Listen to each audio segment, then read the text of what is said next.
Tatanda at lilipas din ako, ngunit mayroong awiting iiwanan sa inyong alaala. Hello mga ka-idol! So ngayon, meron ulit ako sa inyong ituturong napakagandang kanta, no? So yung title pala nitong kanta na ituturo ko ngayon sa inyo ay yung Handog by Florante, no? Medyo old song nga lang siya, pero napakaganda nito mga ka-idol. So yung strumming muna, yung aking ituturo, no? So ganito lang, tatlong down lang. 1, 2, 3. Okay, ganun lang. Palitan nyo na lang kung sakaling gusto nyong palitan, no? Kung sakaling gusto nyong lagyan ng ibang strum, no? So, proceed na tayo doon sa kanyang verse. So, yung verse niya mga ka-idol is C. Ayan yung C. Second string, fourth string, tsaka third string. Ayan, C. Sunod is G. Yung G to siya, first string, second string, fifth string, tsaka sixth string. Ayan, G. Tapos, babalik kayo ng C. Tapos isa pang C. Huwag kayong magtaka dyan mga ka-idol na maraming C para at least alam nyo yung babaran nung nung strumming, no? Para hindi kayo malito, kaya dinamihan ko ng C. Okay? So C ulit.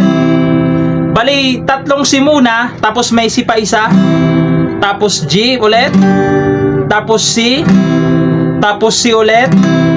Tapos D minor. Yung D minor ito siya.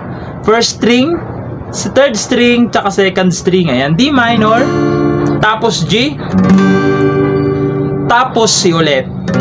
Okay, gagawin nyo yung lahat ng chords na yan ng 2 times. Okay, 2 beses nyo siyang gagawin. Pagkatapos nyo sa pangalawang ulit, meron na siyang C7. Yung, di ba nakasi kayo, iipitin nyo lang tong third string. Ayan, iipitin nyo lang siyang ganun.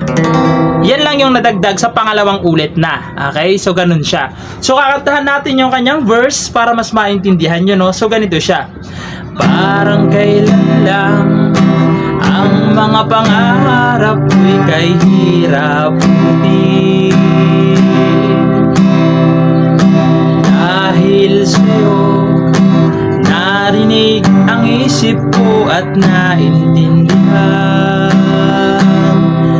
Kaya't itong awiting aking inaya, nais ko kayo ay handugan. Tapos, babalik ulit kayo, isa pa.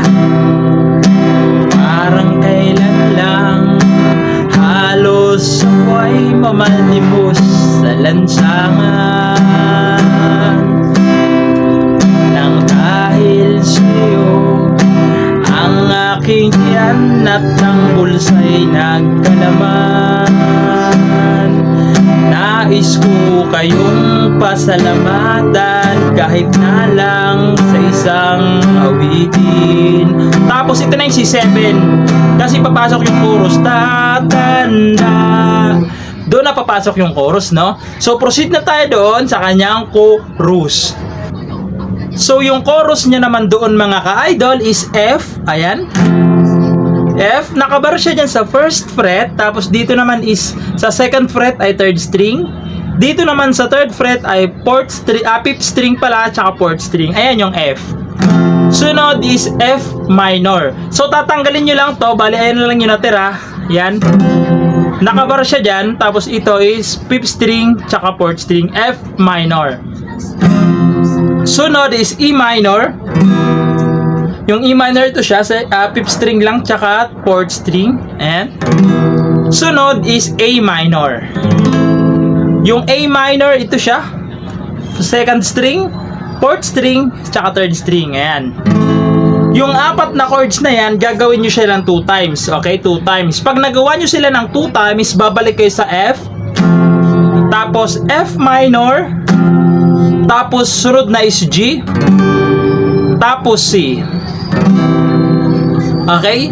So kakantahan natin yun yung kanyang chorus para mas maintindihan nyo na. So ganito siya. Tatanda at lilipas din ako, ngunit mayroong awiting iiwan